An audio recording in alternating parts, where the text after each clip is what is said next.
Computer says that it's 11, so we're going to go ahead and get started.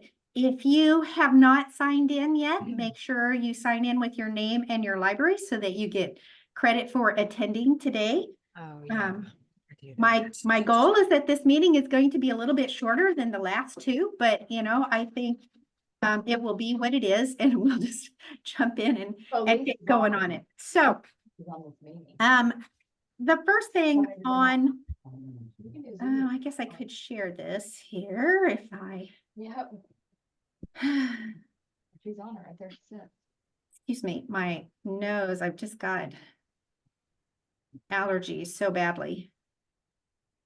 Okay, so looking at the agenda, the first one came up because Cass County has gotten several new employees recently, and I was training them or wanted to train them by using the test server, so everything was not done in real time, and I didn't have to go back and try and fix anything that we had done practicing while we were training. And lo and behold, no matter what I did, I could not get into the test server.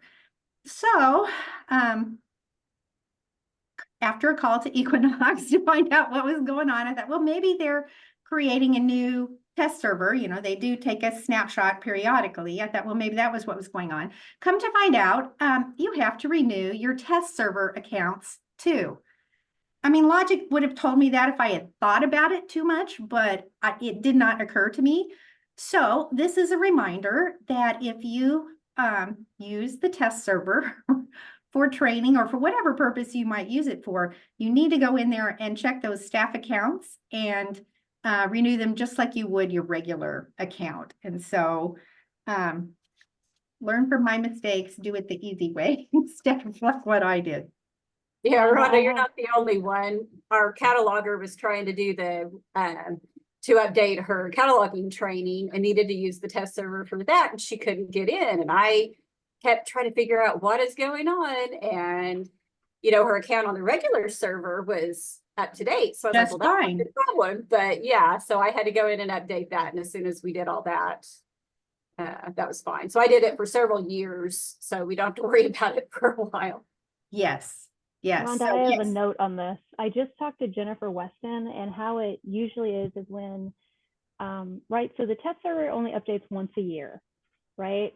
So if you get new staff and add new staff accounts, you have to create a whole new staff account in the test server as well as the production server. And so I was having things where people were new catalogers, right? And they couldn't get into the test server because their account actually wasn't even in there. So I talked to Jennifer, and she's going to make a note to support that anytime they add a new staff account, they also add that new staff account in the test server. So that cuts out that issue. And when I go in and update them, I put them out like in the test server. I'll just put them out like 5 years or something because it's ridiculous. Anyway, that's my note. I can barely keep up with what I have to do day to day, much less think about something that I use very periodically, but there you go. So learn from the ones who've had trouble with it, and then you won't. Okay, so moving on. Steve Potter has been working with Equinox on the whole age circulation process. If you remember a couple of months ago, it was just changed and we're like, oh, that's new. So the status has been changed now. Settings are being made to ensure that the information from the very last patron who had the item is visible forever, basically, until the next person checks out the item. So you will always be able to see the last person. All the rest of them will be aged. So it really could be, you can see this thing for a really short, you could see somebody's information for a really short time, or it might be a longer time. I guess it would just depend on how popular that particular item was. But that's the status of it right now. Does anybody have questions about that? And that's just, we can't see other people, other libraries. We can still see our past users, right?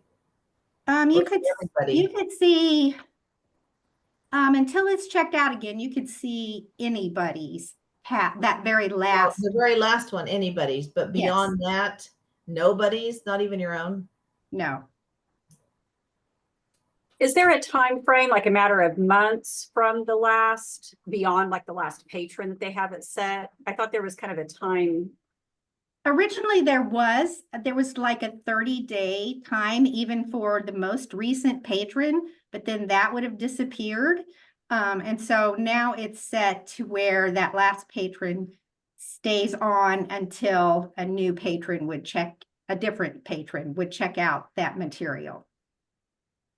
Okay.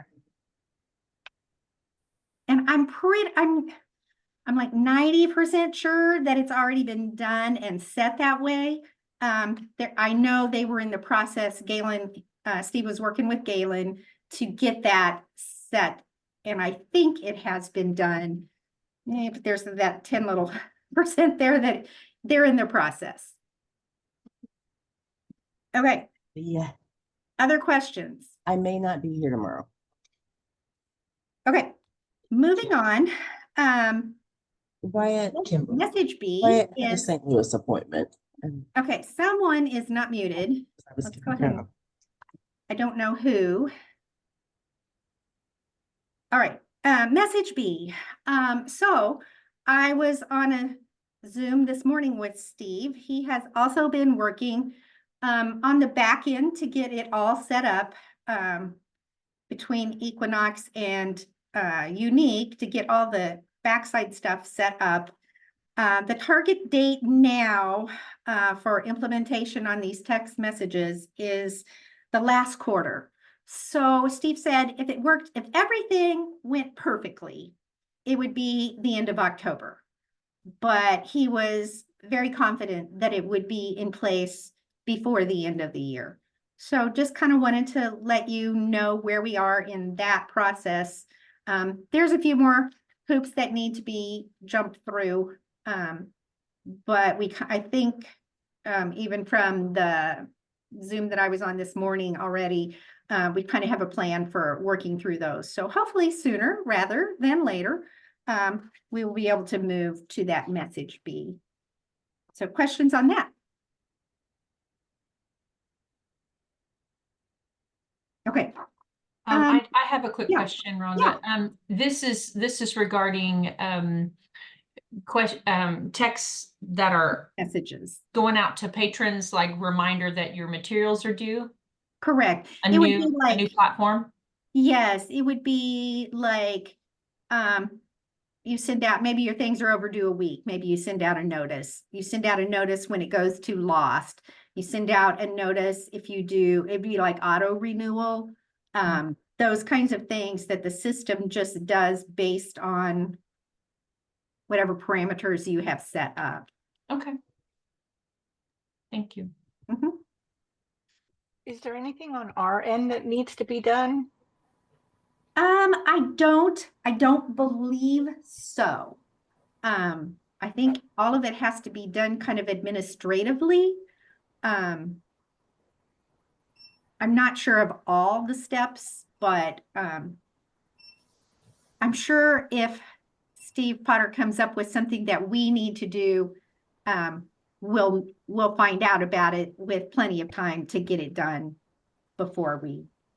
We looked at joining this last year and we got put on hold because of Missouri Evergreen wanting to join. But I do remember in my investigation that it seemed like setting the wording for your own notices was super easy. I had like a little practice thing and I felt like, and maybe I don't know. Well, setting them for your own library would be super easy if it was going to just be for your library. Right. But because this is going to be a Missouri Evergreen. So even how's that going to work though? Well, never mind. I don't care. It doesn't matter because you could tell me and I wouldn't, it'd go over my head anyway. But all the different parameters on when those notices go out, every single library has different they do. timing. Do you see what I mean? And okay, so you're probably right. It probably was easy because it was just going to be me at the time. So, Right. I think, from what I understand, there will be system messages that will go out. Probably most likely worded the same way. But if your library wants to use message B, for some other things, maybe you're going to advertise, who knows what, a program or something like that. That you would be able to contract with them individually, mm, to do like a bigger project like that, is kind of the way that I understand it. that would be cool. So, Okay. So Rhonda, we've had a couple questions in chat. Sure. One from is it mandatory? I think this is going to be available to everyone, from what I understand. It's going And to be I'm not sure. right? it's going to be what? What's that, Terry? Instead of what we're using right now. It's not like in addition to, we're all doing this instead of what we're already doing. Yeah, and I think the issue we're trying to address with this as well is a lot of people are having trouble. I know a lot of patrons are not getting their text messages, and it's because of the way Equinox sends them. And so with this service, that will eliminate that problem. So if patrons are having this issue of not getting their text messages, they should be able to get it through this other service instead of through Equinox. And it's more not Equinox having the problem. It was the Evergreen. phone carriers that were causing the problem, not Evergreen, not Equinox.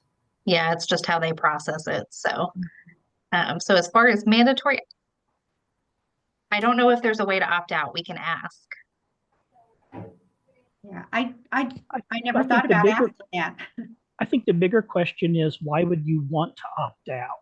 Yeah. It's going to be the exact same process as your text notifications now, only you're going to have a few more guarantees that they actually go through.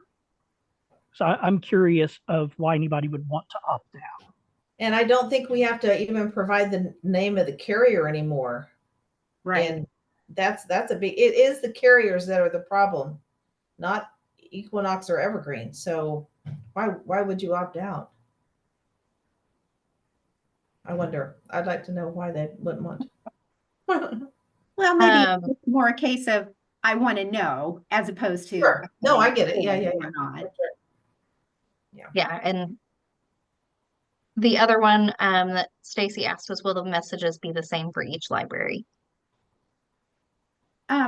It's looking like that. There will be, you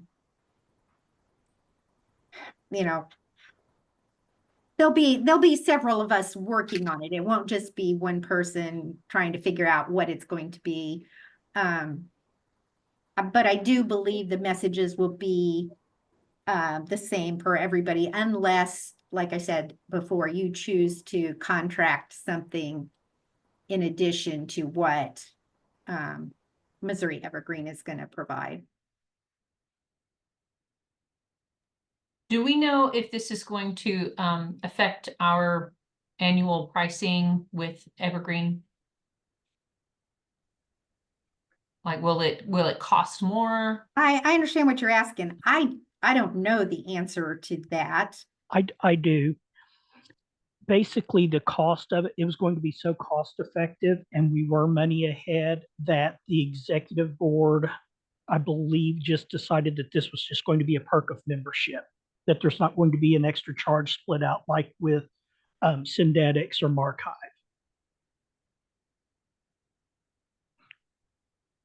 Even better. Ron, I would also add that they will be monitoring usage, and that if there are libraries that are using it exorbitantly, then that fee structure may have to be reevaluated. And that maybe some of the heavy hitters might have to pick up some charges, but that's for the future to be determined. Yeah, good point. I think it's going to be worth it, though, if we can get our message out to our patrons more reliably. I think Steve was saying we have contracted, or we've paid for, or I don't know how you would say it, 2 million text messages. And from what Equinox can figure out at this point, we're using way less than that. And so we should be, we believe we're going to be in, in good shape as far as not going over what we've contracted for.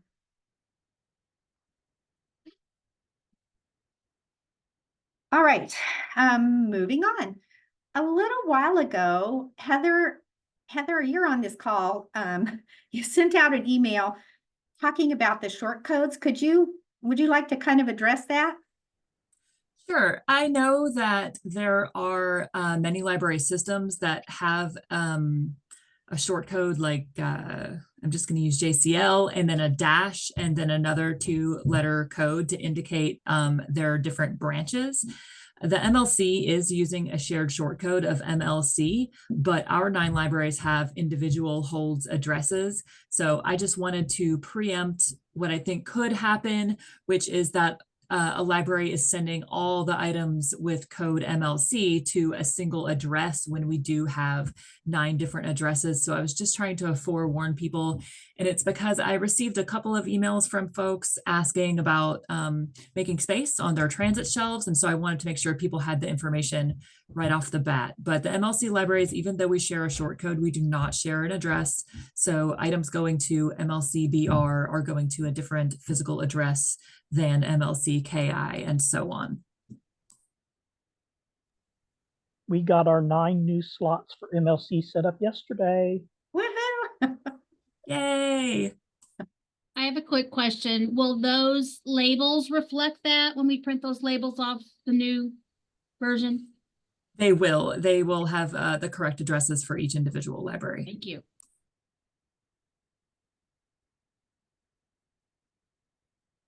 And that's coming up pretty quick. October 17th, still the go live date. Yes, it is Thursday, October 17th. And we are still waiting on official word, but it looks like we're going to start resource sharing right away.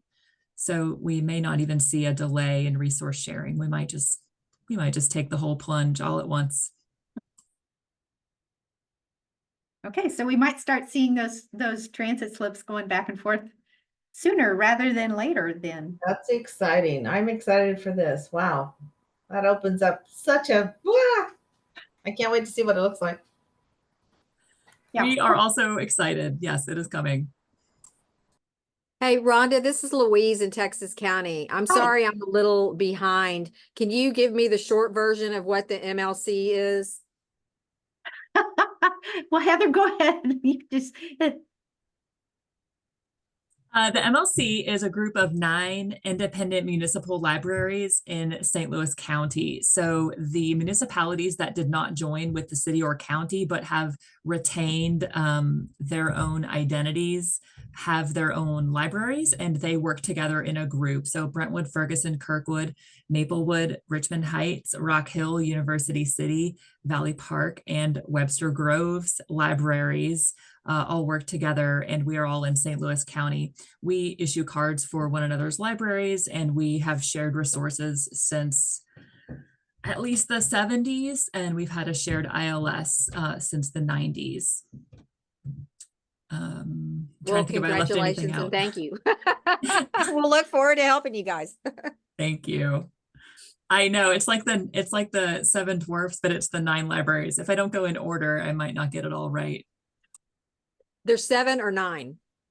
There are 9, but it's like trying to name all the 7 dwarfs. You feel like you always forget one. That's why I have to go in alphabetical order. Gotcha. Okay. All right. Very good. Thank you. okay. Questions about that? We look forward to this. It's going to be great. You'll survive the first day. We all remember that first day. Oh my gosh, did we set it up right? Is it going to work? But it'll be fine. I believe it. All right, so Belinda, you were going to talk about storytime cards? Yeah, so we ran into an issue and created an issue for another library without intending to do so. And so I kind of wanted to forewarn other libraries about the kind of little thing that we found. So when you make a new card in Evergreen, if it's digits, if it's numerical, then it will tell you if you duplicate numerical barcode. It doesn't do that if you're using letters, just fair warning. We discovered this because we changed one of our storytime cards to just be the word storytime. And then when our staff member was trying to use it, it was checking out to another library storytime card, and they contacted us and were like, hey, this is checking out to us and we're not doing this. Can you please stop? So what we have done is we have just put PB on it. So I think ours is PB Storytime. And when you type in Storytime for the barcode and ME, there are actually two others that have just Storytime on them. Your staff may never have had issues, and that's perfectly fine. But I just kind of wanted to forewarn people because this was not something that we were aware of. And it took us about 2 weeks to figure out what the problem was before, we all got our brains together and figured out what we were doing wrong. So my recommendation for everybody in the consortium would be, if you're using a letter for your card numbers, then I would recommend putting your library short code in there. Like I said, we just put PB, and so we will make sure that we do that on everything. We've done that on our staff accounts. We just did not think about doing it on Storytime. So, we're learning. So good ideas. I think just best practice would be that if you have a Storytime card, somewhere it's on there that it's Cass County or Poplar Bluff or Scenic or Neosho or whoever, so that we don't inadvertently, and it was just nobody was trying to cause anybody else trouble, but. Yeah, learn from our mistake. Learn from our mistake. Save everybody the trouble. I will make all the mistakes for you guys. It's fine. Okay. Questions about that? Moving on then. Courier labels are still the same from last month. So just periodically check that your old labels have been gotten rid of, and so that we are using the current label right now. Under other, we have MLC going live on October 17th. Woohoo! Little happy dance. But as we were on a Zoom call earlier today, Heather wanted to have a discussion. So Heather, do you want to go ahead and jump in there? Sure. We have been doing testing in our server and making the selections about which patron profile permission groups we're going to use. And we have traditionally used a 2-year expiration for our patrons, but it looks like most of the patron permission groups are set to 1 year in Evergreen. So I was wondering which libraries out there tend to manually extend the patron expiration as they are creating accounts. Texas County manually does it. We also do an update if they change their phone number or their address. My board is very particular about having the right information on an application, because I guess they had a problem in the past where a patron would come in and say, hey, I never signed this application. You can't do XYZ to me, whatever we were trying to do to them. Who knows, So I hope that helps. We used to be a 3-year expiration, and it was terrible when we joined Evergreen in 2000, and I forgot what year, 2020 we joined. So this will be our 4th year in October. We are now, we've been doing the 1 year, and almost every single time we have an expired card and we have to update it, there's a change. And so at first I was aggravated by so soon having to update some of our, especially our regular patrons. But in the long run, overall, it has been really good, because people are more transient for one thing. Their phone numbers change because they use Straight Talk or other platforms like that are, I don't know why, but their numbers change often.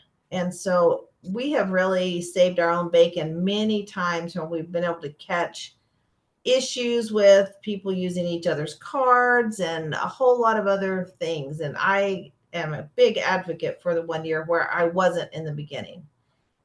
3 years was a long time. 2 years is a nice medium, but I do see the value in the 1 year expiration. St. John County does 3 years, and we don't really have a whole lot of issues with it.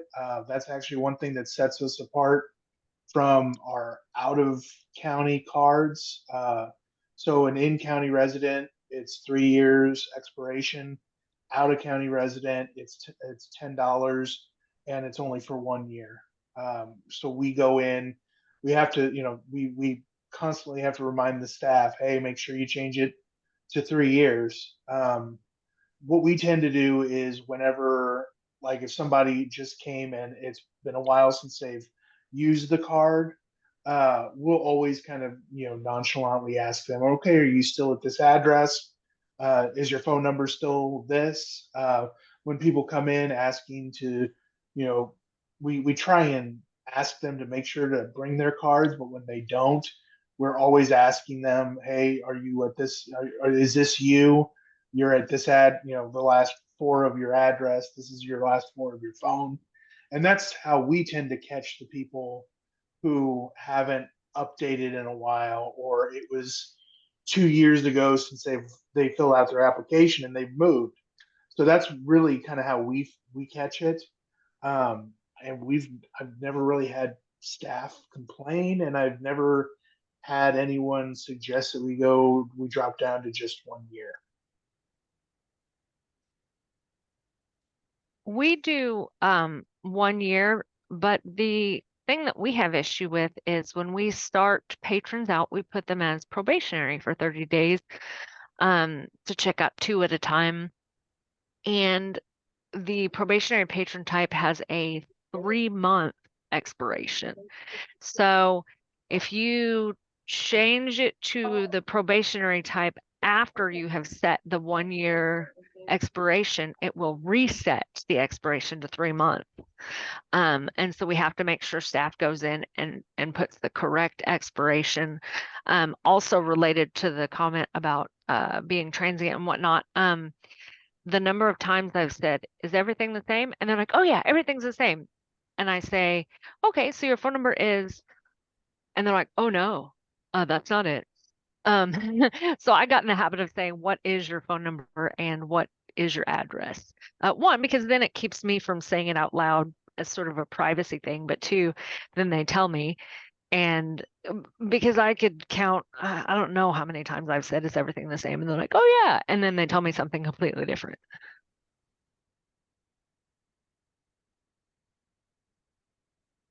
I completely agree, Darcy. I try really hard to train my folks to ask what the current one is rather than confirm, because yes, all of that.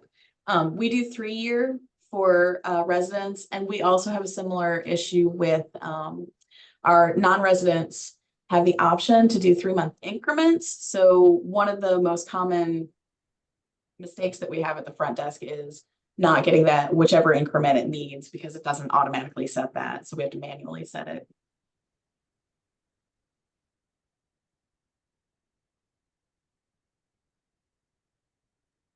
Anybody else on the call that's using something different than the 1 year?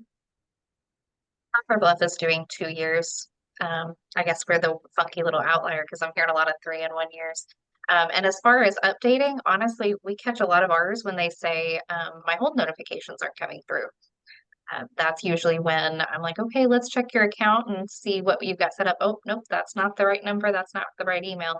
Well, let's get that fixed and we'll get you notifications. So I'm probably doing more updates when they're trying to get hold notifications than I am even at renewal time with 2 years out.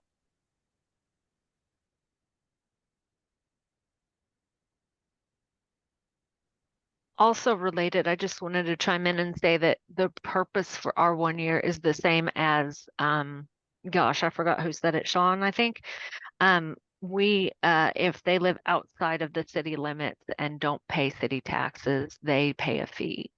And so it's easy if we just make everybody 1 year, since the non-residents have to pay every year.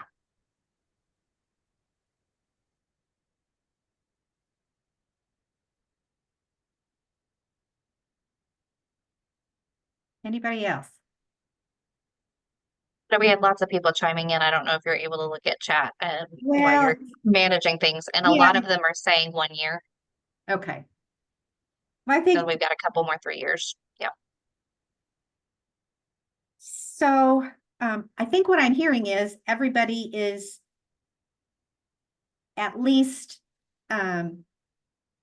somewhat satisfied with the way that it is, keeping it at 1 year. And if you want to do something different, you are willing to modify individual accounts as you go, as people are signing up. If that is not what you think, what you would like, if you would like MEC to consider, seriously consider doing a different time frame, would you put that in the chat so that I can kind of have a, it's just going to be a test case, it's not going to, we're not going to get everybody's answer here, but if you would be interested in changing that, like from 1 year to 2 years or 1 year to 3 years, system wide, would you let me know that? And if you're satisfied with the way your library is managing it, that you don't need to say anything. But if you are ones that you think, oh, I would really be more happier this other way, put that in the chat so that I can send that on to the executive board and we can take a look at that if we feel like there's a need to do that. Okay. We are only in at 11:31. Woo! So after the last 2 months where you guys have had to hang with me for an hour each, that was I was hoping this would maybe be shorter. I'm But so sorry, Rhonda. Before you close out, I have something. that's okay. I was going to ask, what else is there to do? So I am going to apologize ahead of time because I do not have all the information. But it's a big enough concern for us here at Poplar Bluff that I wanted to get this out now. We have just in the last 24 hours figured out there is something wrong with one of our reports, and it's based on the change with the age circulations. And so that's why I wanted to make sure that people were aware of it in case they needed to check theirs. So basically what happened is Tony and I are working on the PLS. And to do that, we have our month-by-month reports that we ran last year, and that's typically what we use. But Tony just does as a double check a full year worth of circulation reports, and he does the full year. That way he can double check to make sure that our month-by-month report matches whatever the yearly report matches. And that just gives him a really quick double check to make sure we didn't make any mistakes when we were running reports.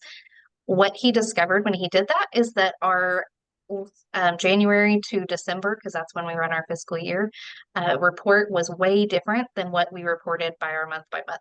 And when he talked to Equinox this morning, they told him that it was because our report was using a circus type field, and the age circulations don't hold anything in there, so they weren't reporting. And I'm talking about thousands of things that weren't reporting on that circulation report. And I definitely wanted to mention it because Tony right now is helping libraries set up. He's still working with Equinox to navigate this and figure out what we need to do. Equinox has created a report. Tony has not run it to check to make sure it matches any kind of numbers and make sure it's valid and validated. But I did want to bring it up because I know people are probably working on the PLS, or you might be getting your numbers for your board. So if you are using that circus type field, you might have an issue with your circulation reports. And if you need to reach out to Tony, please do that. I will put his, he's going to be so proud of me. I'm going to put his email in the, in the chat. That way you can reach out and he can maybe help you. But I will have him update and put information as he comes to it onto probably the wider Missouri Evergreen and the circulation committee email threads. Like I said, we've just discovered this in the last 24 hours or so, and so he's still navigating through it. But I didn't want to wait a month to bring it up when I know you guys are running these reports daily to make decisions.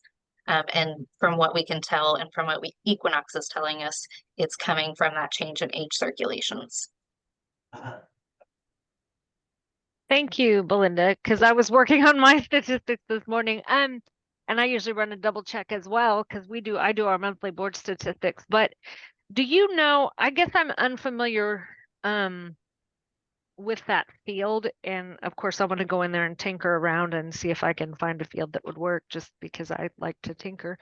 Do you can you send a screenshot of what report specifically you're talking about, and or what fields, do you know? Yeah, and I'm putting in the chat exactly the text that we got from Equinox this morning. Okay. So you have that. And like I said, Tony just updated me about 15 or 20 minutes before we came on here. I was like, ooh, okay. So he's still getting more information. So I'm going to make sure he sends out an email before the end of the day with what he has discovered, what report he is using, and what fields you may need to look at in your own reports. Because like I said, I think it may just be a Poplar Bluff template. And like I said, Equinox has created a template that they have saved that we will be able to use, but that hasn't been tested yet. So I'm hoping by the end of the day, Tony and I will have more information for you guys. But I'm sorry, I'm opening a can of worms without all the information. But I did want to get that information to you guys. But yeah, Darcy, I will be glad to make sure you wanted the report name and the fields, correct? Yeah, that would be great. Thank you. I just like to tinker, and I know that each piece of data in those reports can come from like 10 different places. And so, you know, the part of me that likes to take things apart wants to go in there and see if I can fix it. Yeah, But and basically what Equinox did is they just took out that one field for us, I think. And what I would probably recommend if you're interested to see if it's impacting your reports is go back and run a year's worth of data. And the reason they're finding it is because of those age circulations. So you may see a huge difference between what you've previously run and what you're running now. So if you have an old report saved somewhere that you can, Tony saves all of the information off of Evergreen. So if you have something that you can compare it to, that may be the fastest way for you to figure out if you're impacted or if your reports are impacted. yeah, I keep all the board reports that I do. Yeah. So thank you.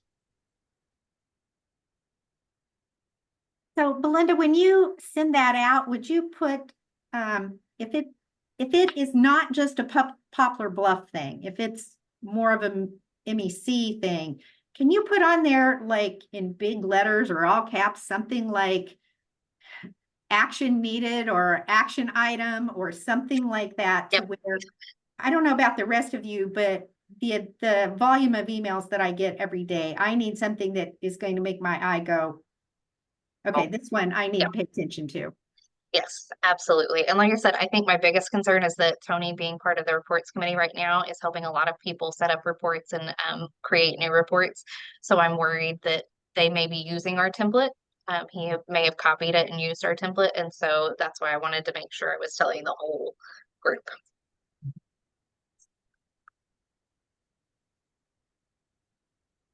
Okay. Anything else?